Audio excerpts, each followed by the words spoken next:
Hola a todos, ¿cómo están? Sean bienvenidos a un nuevo video en mi canal. El día de hoy vamos a ver un caso que es digno de un libro de Agatha Christie.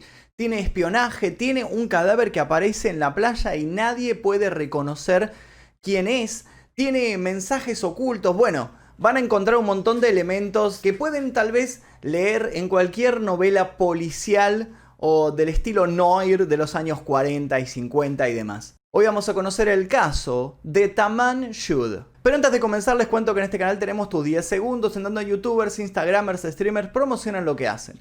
Tus 10 segundos de hoy son para El Diario de Naim. Este es un canal conducido por una chica llamada Génesis, en donde encontrarán diferentes historias criminales y casos de misterio. Allí podrán encontrar, por ejemplo, el caso del asesino de la baraja, la historia del vampiro húngaro o el caso del decapitador de los lagos. Les dejo el link aquí debajo en la descripción para que vayan a ver y se puedan suscribir. Una masacre de 17 muertos y 14 heridos de gravedad. Además de eso, les recuerdo que pueden ver este y otros videos sin censura, sin publicidad, 24 horas antes que el resto, simplemente tocando el botón que dice unirse aquí debajo, eligiendo la membresía número 2 Maestro Oscuro y luego yendo a la pestaña comunidad. Ahora sí, sin más demora, comencemos con el caso del día de hoy.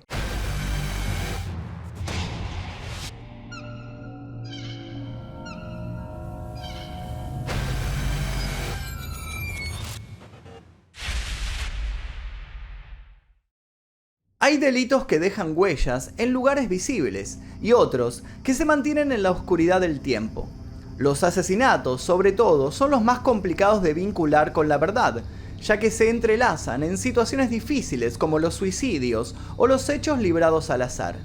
El caso de Tamam Shud tiene misterios, códigos secretos, investigaciones, muertes, amores y principalmente una buena historia que contar. Al final del video van a poder ver cómo se resolvió este caso que mantuvo en vilo a todos los investigadores desde 1948 hasta la fecha.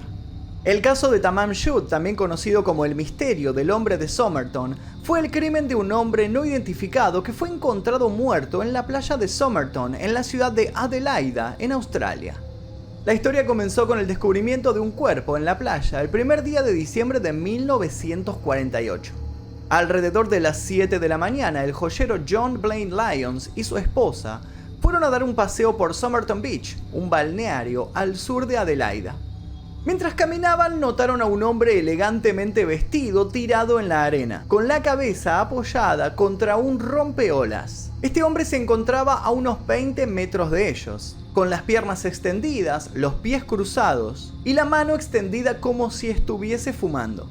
La pareja pensó que se trataba de un borracho que había pasado la noche divirtiéndose. El joyero y su esposa siguieron su camino sin prestarle demasiada importancia. Media hora después, otra pareja notó al mismo hombre acostado en la misma posición, pero ellos sí se acercaron. Cuando la mujer lo miró desde arriba, pudo ver que estaba inmaculadamente vestido con un traje, con elegantes zapatos nuevos lustrados. Ahí había algo que no cuadraba, sin duda. Era ropa extraña para estar tirado en medio de la playa. Además estaba inmóvil, con el brazo izquierdo extendido sobre la arena. La pareja primero pensó que simplemente estaba dormido, pero cuando vieron que su cara estaba completamente llena de mosquitos, pensaron que estaba demasiado borracho para no darse cuenta de lo que estaba sucediendo. No fue hasta la mañana siguiente que se hizo evidente que este hombre estaba muerto. John Lyons, el joyero que lo había visto por primera vez, había regresado a la playa y vio varias personas agrupadas en el rompeolas donde estaba el supuesto borracho. Al sumarse a la gente, vio una figura derrumbada en la misma posición, con la cabeza apoyada en el rompeolas y los pies cruzados. El cuerpo estaba frío. No había señales de ningún tipo de violencia. El cigarrillo a medio fumar yacía cerca del cuello del hombre, como si se le hubiera caído de la boca. El cuerpo fue trasladado al Royal Adelaide Hospital 3 horas después. En el establecimiento lo esperaba el doctor John Barclay Bennett, que calculó la hora de la muerte alrededor de las 2 a.m. También señaló la probable causa de la muerte como una insuficiencia cardíaca y agregó una sospecha de envenenamiento. El contenido de los bolsillos del hombre estaba esparcido sobre una mesa metálica. boletos de transporte público, un paquete de chicles, fósforos, 2 peines y un paquete de cigarrillos Army Club que contenían algunos cigarrillos de otra marca más cara. No había billetera ni dinero en efectivo, tampoco identificación. Ninguna de las prendas del hombre tenía etiquetas con su nombre. De hecho, en casi todos los casos, excepto en una, todas las etiquetas habían sido arrancadas. Un bolsillo del pantalón había sido cuidadosamente cosido con un hilo naranja muy raro. Ese detalle no se había tenido en cuenta hasta ese momento. Esa particularidad de arrancar las etiquetas para esconder de dónde vino o para ocultar la identidad de la persona ya se vio en 1970, en el extraño caso de la mujer de Isdal. Si no se enteraron, si YouTube no les notificó, ese caso se puede encontrar en este canal. Se los voy a dejar al final del video, linkeado para que vayan a verlo. Un día después de haber llevado el cuerpo al hospital, se realizó la autopsia completa. La policía ya había agotado todos sus recursos para averiguar sobre la identidad del muerto y los resultados de la autopsia no fueron del todo esclarecedores. Ahí se reveló que las pupilas del cadáver eran más pequeñas de lo normal, que un poco de saliva había corrido por el costado de la boca del hombre mientras yacía tirado y que probablemente no había podido tragarlo. Mientras tanto, entre la normalidad de sus órganos había sido sorprendente el tamaño de su vaso, aproximadamente 3 veces el tamaño normal, y el hígado estaba distendido con sangre congestionada. En el estómago del hombre, el médico John Dwyer encontró los restos de su última comida, una empanada y una cantidad adicional de sangre. Esto también sugería envenenamiento, aunque no había ningún elemento que indicara que el veneno había estado en la comida. Luego de la autopsia se evaluó el comportamiento del muerto en la playa, que parecía el comportamiento natural de una persona con un alto índice de alcohol en sangre. Es más, las pruebas de sangre y órganos realizadas por un químico experto no revelaron el menor rastro de veneno. Me asombró que no encontraran nada, dijo Dwyer. De hecho, no se encontró ninguna causa de muerte extraña. El cuerpo presentaba otras peculiaridades. Los músculos de la parte posterior de la pierna del muerto estaban contraídos y muy bien desarrollados. Supuestamente tenía unos 40 años de edad a la hora de perecer y tenía las piernas de un atleta. Los dedos de sus pies tenían una extraña forma de cuña. Un experto que había prestado testimonio a la investigación señaló: "Nunca he visto un músculo tan desarrollado como la pantorrilla en este caso". Sus pies eran bastante llamativos, sugiriendo que tenía la costumbre de usar zapatos de tacón alto y puntiagudos. A partir de ese momento comenzaba todo el misterio. Todo eso dejó al forense de Adelaida, Thomas Cleland, con un verdadero rompecabezas en sus manos. El forense recibió ayuda de un distinguido profesor llamado Sir Cedric Stanton Hick.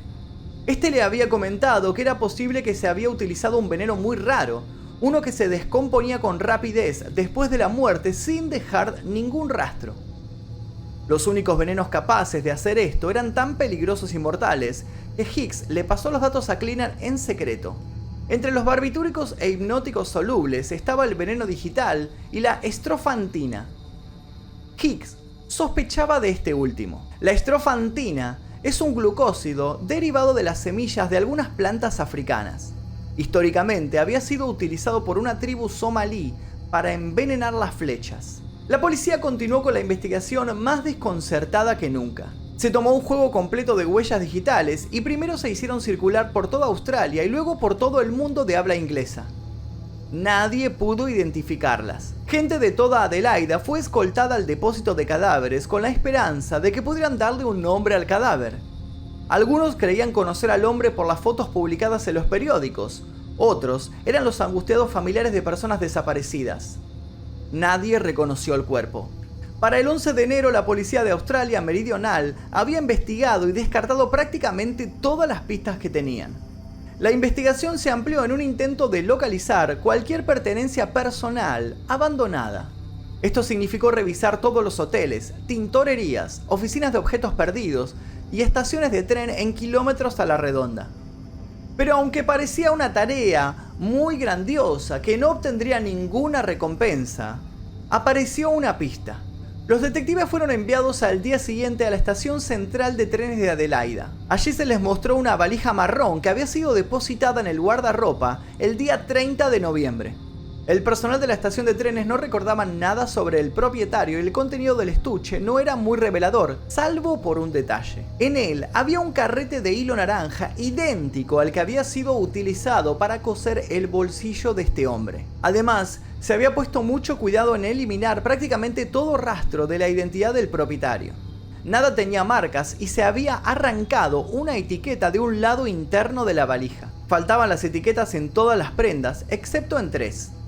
Estas llevaban el nombre de King o T. King. Al tener estos datos, se intentó rastrear a la persona, pero resultó imposible.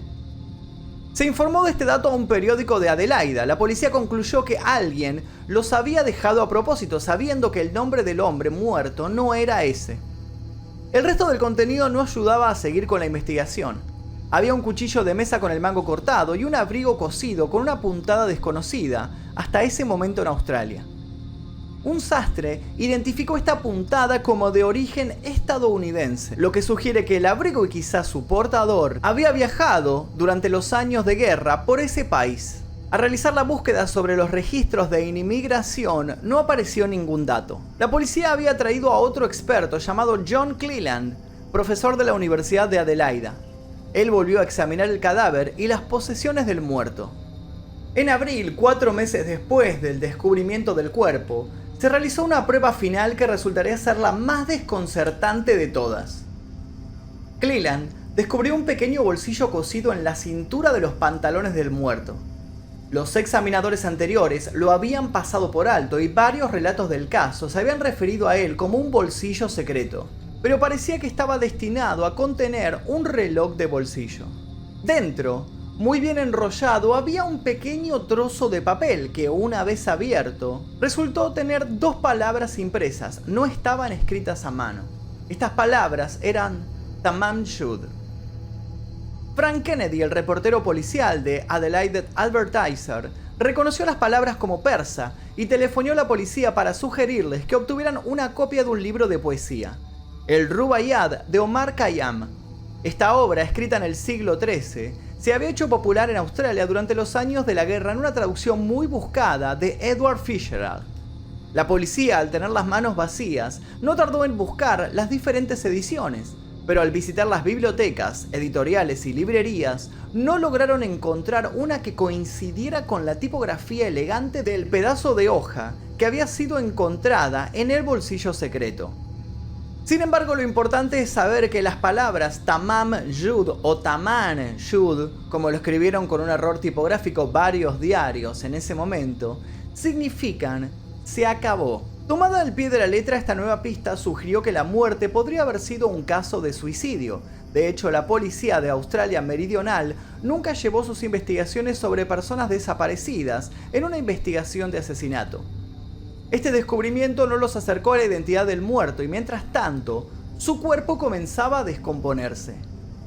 Se hicieron los arreglos para el entierro, pero, conscientes de que se estaban deshaciendo de una de las pocas pruebas que tenían en este caso, la policía hizo una jugada muy arriesgada. Embalsamaron el cadáver y tomaron una muestra del yeso que se utilizó en la cabeza y de la parte superior del torso. Luego de esto, el cuerpo fue enterrado, sellado bajo concreto, en una parcela de tierra seca, específicamente elegida en caso de que fuera necesaria una exhumación. 8 meses después de que comenzara la investigación, la búsqueda del libro obtuvo resultados positivos. Había llegado a los investigadores una copia del libro y una historia realmente muy extraña. Justo después del descubrimiento del cuerpo desconocido, un hombre que pidió que su identidad y ocupación fueran mantenidas en secreto, se acercó a la estación de policía porque afirmaba que tenía el libro en cuestión. Lo raro de la historia era que lo había encontrado en la parte trasera de su vehículo, el cual había estado estacionado cerca de Somerton Beach. Cuando fue alertado por un artículo de periódico sobre la búsqueda de ese ejemplar, registró el libro y descubrió que parte de la página final había sido arrancada. El hombre no tardó en ir a las autoridades. El sargento detective Lionel Lynn revisó el libro y encontró un número de teléfono escrito en la contraportada. Utilizó una lupa para ver más de cerca el trazo utilizado y distinguió vagamente una leve impresión de otras escrituras. Estas letras, en mayúscula, parecían estar debajo de lo que se alcanzaba a ver con normalidad. En ese momento se iba a solidificar una pista que les permitiría continuar con la investigación. El número de teléfono no figuraba en la guía telefónica, pero resultó ser de una joven enfermera que vivía cerca de Somerton Beach. También fue resguardada la identidad de la mujer para proteger a los posibles testigos. Se le colocó el apodo de Justin para diferenciarla de las otras personas de la investigación. Justin admitió que efectivamente había presentado una copia del Rubaiyat a un hombre que había conocido durante la guerra y le facilitó a los detectives su nombre. Era Alfred Vauxhall. Para ese entonces la policía se sentía segura de haber resuelto el misterio. Vauxhall seguramente era el hombre desconocido.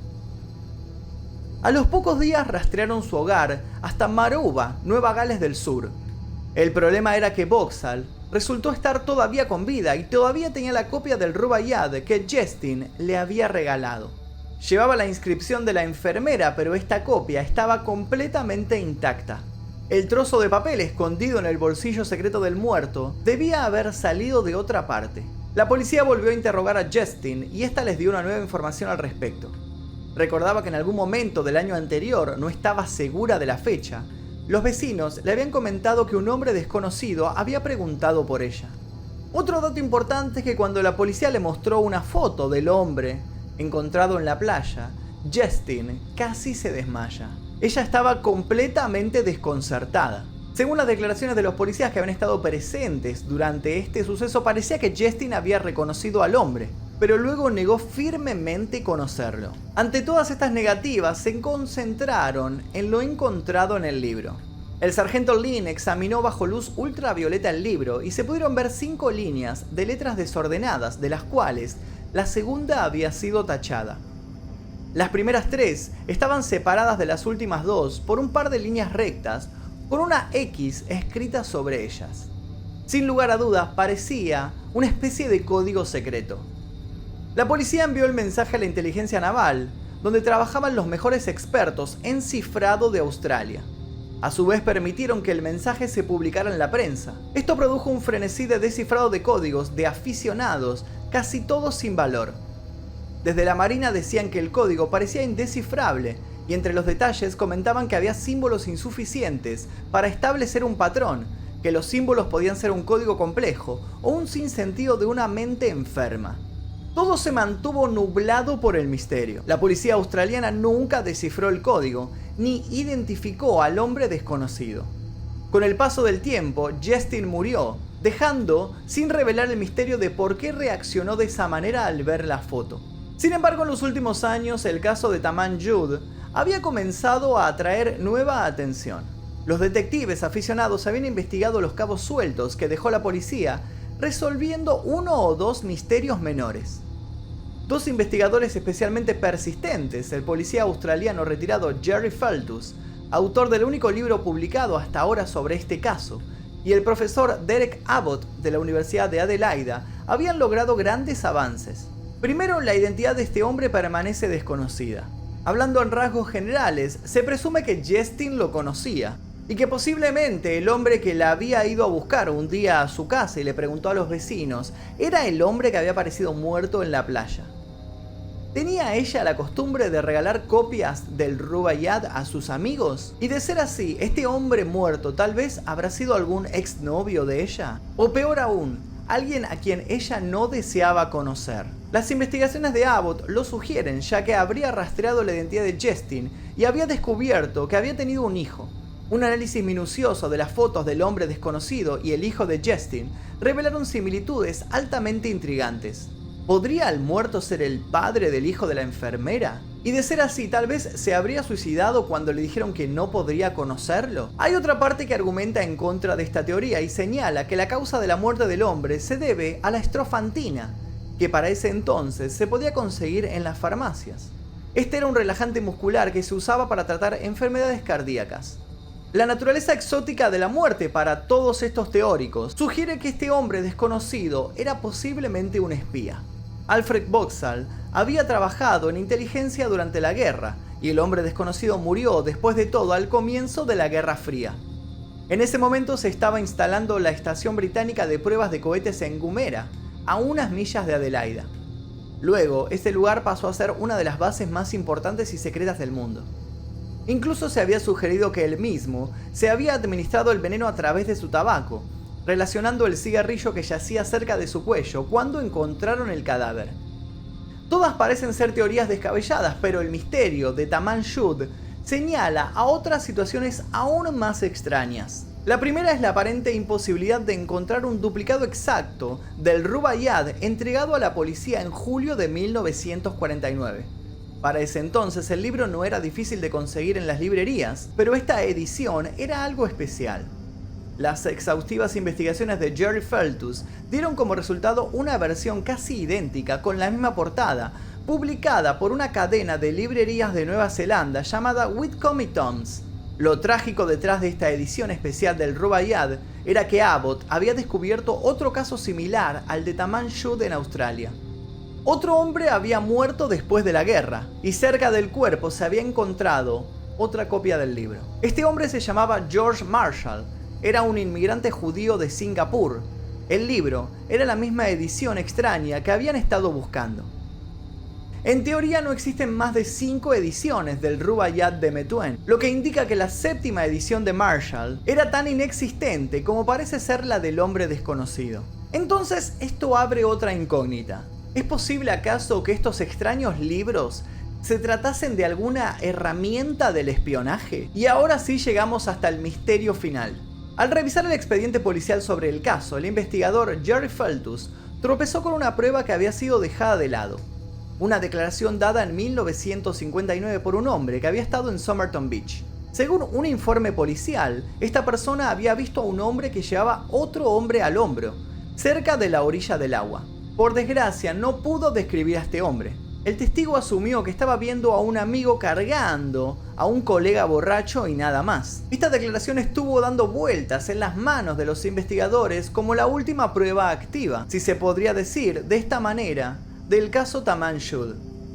Sin embargo, 7 décadas después, el misterio sobre este hombre podría llegar a su fin. Según consignó el medio inglés Daily Mail, la fiscal general del sur de Australia, Vicky Chapman, aprobó la exhumación del cuerpo para que pueda ser investigado con las nuevas tecnologías y así develar quién era el hombre de Somerton.